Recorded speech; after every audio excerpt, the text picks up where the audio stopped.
Today, I'm going to talk to business owners, and I'm going to talk to you about what is your first impression, or what is the first impression your business gets. Now, today, it's all online. Now, we all know that, right? But as business owners, how often is that missed? I was talking to one of my clients today, and we are talking about his business, and he was working on this very sophisticated marketing funnel, and it was really neat, except for the fact he missed his main first impression, or what I call your home base, which is your website. Now, why is this important? Well, every time we do a search on the internet, now when somebody does a search, it's a search of intent. It's a search where you're actually trying to solve a problem. You're looking for a solution. Now, maybe you're looking for the best coffee shop in your area or best personal training studio, or maybe you're looking for a solution to a problem. Like, how do I start my own business? Or how do I know what SEO is or search engine optimization?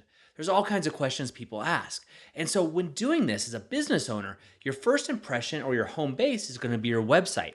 It's even more important, I would say, than your storefront in most cases. Now, when I was talking to this client, he was showing me this funnel. I asked him, I said, hey, where do people land at the end of this funnel? Well, on my website, Doug, obviously, he said. And I said this knowingly. I said, well, how is your website performing? If I go onto your website, how is it working? And he just didn't know. So we checked, and I'm going to give you a few resources that you can use right now.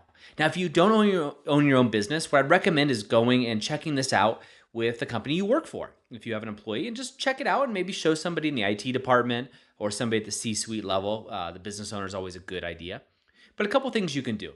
One is site speed. Now, Google has an actual URL you can go to. If you go ahead and look at developers.google.com, and it's Page Speed Insights is the tool that I'm referring to. And you can paste the website URL into that and actually see the score. Now, it's going to rate you on a score from 0 to 100 for both desktop and mobile. Now, if your product or service is really tailored to the middle class or upper middle class, you want to look much more towards mobile. Conversely, you're also going to want to look at that for people of lower incomes because they don't have computers.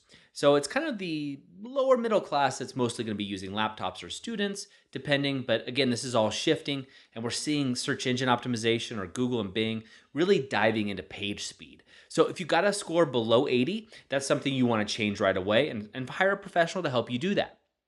Also, how does your website rate? And how does it rate against your competitors? So you can go over to brandedinnovation.com and you can actually do a website comparison. And what this is going to do is take you and one of your competitors and do some basic checks and just see some missing elements or potential elements and make sure that you have them in place.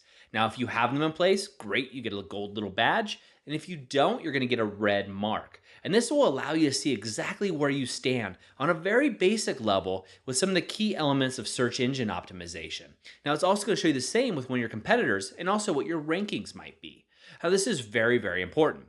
Now, full disclosure, Branded Innovation is one of my companies. So I own the company and I can speak very highly for them, of course, but also this is something that I know really well also. Now, the third thing that you want to do is also when looking at your website is have somebody go on your website and look at their actual intent. What are the first few things that they do? Now, I always recommend putting a heat map behind your website. Now, what a heat map is just a way where you can actually see someone's mouse move through the screen and where their clicks are going on your website. Now, as somebody who's run an agency for many, many years, oftentimes we'll put a heat map in the back of a website once we take it over from marketing, and we'll notice that people are clicking in areas that we didn't necessarily know about, or at least the business owner didn't. For example, they might be clicking on a picture that doesn't go anywhere. Now, if we're seeing clicks on there, those are intent. Those are signs of intent, meaning someone wants something to happen. What we want to do is then go back and change that image to have it click to where we want them to go. So these are three basic things that any business owner can do and can do really quickly. And all of them are free. Now, the heat map might cost you money depending on the company you're using, but there's a variety of free heat map sources that are out there. And maybe you require somebody to actually install it for you depending on the website that you're utilizing. So try these three. Again, if you're an employee, go ahead and try the three, now anyway, and give it to your boss. It's a great report to get. As always, look at your business from the perspective of where your potential customer is going, but also look at the way that you utilize the internet. When we utilize the internet, we're using it for intent purposes, and your business is no different. So that's my tip for you today. Remember, go out and be the author of your own story. Attention all business owners. Do you know how your website stacks up online against your competition? Do you know the current health of your website?